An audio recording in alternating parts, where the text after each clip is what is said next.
Cherub, Dark Sun. Written by Robert Muchamore. Chapter 1. Rancid. July 2007. Honeywell Community School was a dump. But it was the last day before summer holidays, so at least everyone was happy. Teachers who hadn't cracked a smile since September let classes play Nintendo in the sun. The headmaster was bounding around in sunglasses and tennis shorts. Kids even took beatings with good grace, knowing their next appointment with the bullies wouldn't be for at least 6 weeks.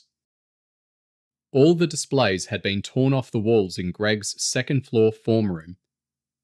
He stood on a chair, leaning out of the classroom window with his school tie fixed around his head like a bandana and all his shirt buttons undone. Lunchtime was in full flow on the concrete playground below. Girls chatting in huddles, boys playing football, and a massive queue at the water fountain because it was the hottest day of the year so far. "Smell that?" Zhang said, as the overweight Chinese boy thrust a clear plastic tub up towards Greg's nostrils. The stench hit Greg like a fist. He recoiled violently, jumping off the chair and almost sprawling out as he backed into a metal paper basket.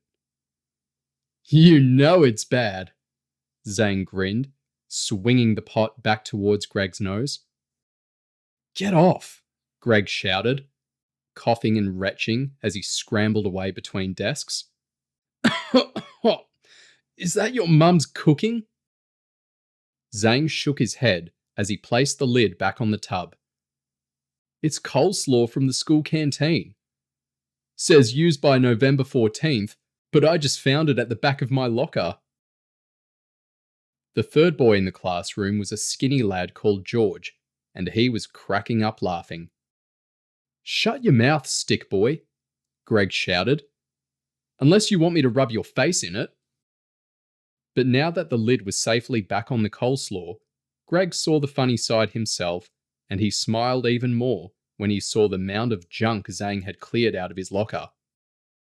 Textbooks covered in mud where Zhang had dumped his football boots on top of them, food wrappers, dirty tissues, and a bottle of correction fluid that had leaked over his exercise books and dried into a hard white lump. "Animal," Greg snorted. "Is that a locker or a TARDIS? I don't even know how all that junk fitted in there." Zhang's bulky frame swaggered across the room towards his two mates. "Greg, your locker's neat because you've only been at the school for half a term." George shook his head. "No, Zhang. His locker's neat because he's not a revolting fat slob." Zhang didn't like being called fat and stepped up to George to face him off. "You want a slap?"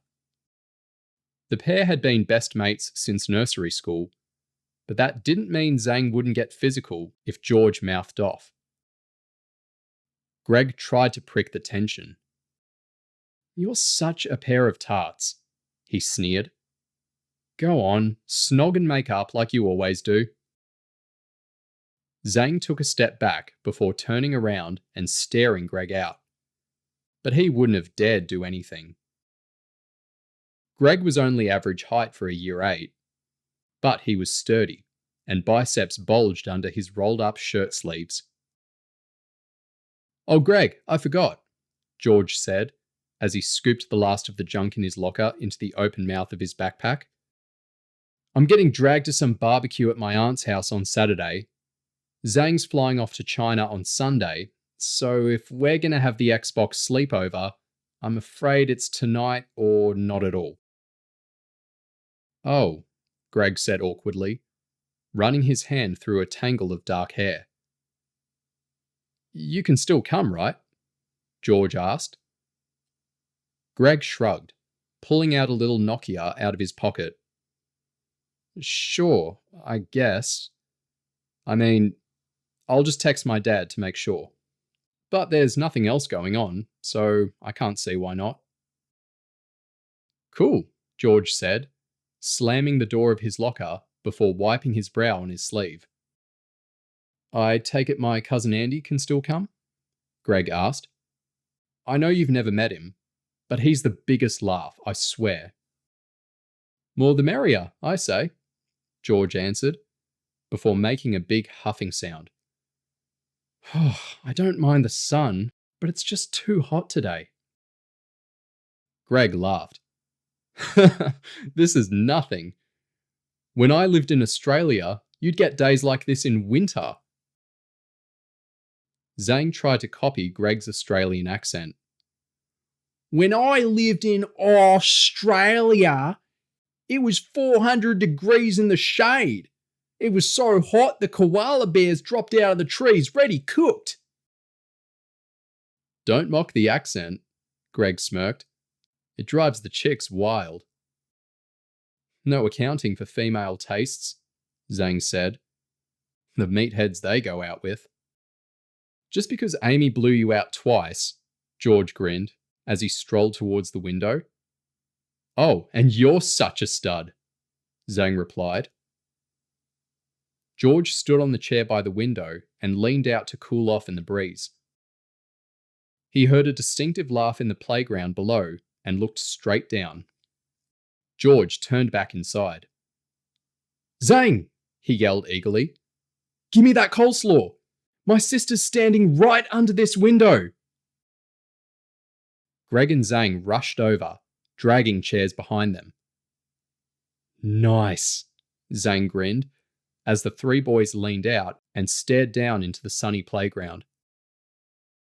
Your sister's so fit. Ew, George shuddered. You wouldn't fancy her if you'd seen her in the bath, shaving her hairy-assed legs. Face facts, Greg said, shaking his head. If Sophie was anything other than your 15-year-old sister, you'd be perving at her the same as everyone else. It's personality that counts, George noted. And she's a grade 1 pain in the butthole. You know what I don't get? Greg said, looking across at Zhang. How does George, with his twiglet arms and legs, get to have a total babe for a sister? Shut up, George ordered. Greg and Zane did shut up. Not because George had told them, but because he'd popped the lid off Zhang's tub of 8-month-old coleslaw. Oh, that's so rank, Greg moaned. It's bubbling, George said, trying not to breathe. The tub is actually warm. Lob it then, Zhang said impatiently. What are you waiting for? Greg looked across and saw doubt all over George's face. Do it, Zhang urged. Remember, Sophie lent her ex-boyfriend half your PSP games and you never got him back. George shook his head and moved to put the lid back on the pot. Oh, better not. If my old lady found out, she'd make a misery of my whole summer holidays. You chicken, Zhang tutted. I knew you'd bottle it. As George lined up the lid to pop it back on, Zhang reached over and battered his arm. The coleslaw shot up out of George's hand. He tried catching it, but the pot glanced off his fingertips and headed for the ground. Greg looked down and got a surprise. Sophie and her gaggle of mates had scattered to avoid a football rifling across from the adjacent AstroTurf. Watch where you're kicking that, you knob, Sophie shouted. George, Zhang, and Greg watched open-mouthed as a bare-chested Year 10 boy charged in to grab the football. The tension made it feel like slow motion. Sophie and her friends moving away, the coleslaw pot spinning in the air, and the beefy Year 10 running in to retrieve the ball. Zhang, you idiot! George gasped. The tub of rancid coleslaw hit the Year 10's neck as he scooped the football off the concrete. The brown mass erupted, spattering down his bare back and up as far as the top of his shaven head.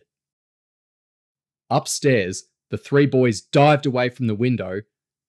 But in his haste, George forgot to duck and whacked the back of his head on the frame. "You moron!" George shouted to Zhang as he jumped down off the chair. "That was Thomas Moran!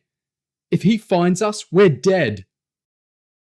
"Who's Thomas Moran when he's out shopping?" Greg asked. George anxiously rubbed the bump on the back of his head. "Just one of the hardest kids in year 10, that's all.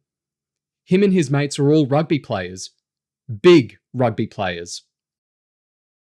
"Maybe they didn't see us," Greg suggested. "They might not even know what window it was thrown from." Zane crept up to the window and peeked out. "Oh, they saw us," he gasped, before ducking back down. "Sophie and all her mates are pointing up. Moran and another big dude are sprinting towards the main entrance." George was waving his bandy arms around, working himself into a complete state. "Why did you hit my arm, you idiot? Those guys aren't going to take prisoners. If they catch us, they'll kick our heads in." Greg swept his backpack off his desk and headed for the door. "Less panic, more running?" he suggested. "Oh, this is so bad," George shuddered. As Zhang belted outside into the corridor, Greg grabbed George by his collar and yanked him towards the door. "Calm down, you'll be okay," Greg said. "But we've got to start running, now."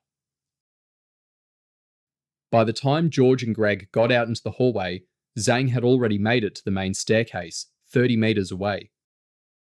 He'd hoped to get down to the first floor and hide out in a classroom there, but he had no chance because the two big year 10s were already bounding up from the ground floor. "There's the fat one," Thomas Moran shouted. "You wait till I get my hands on you."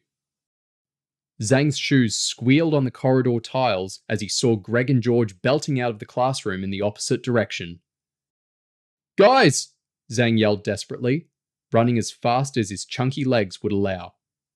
"Guys, wait up!"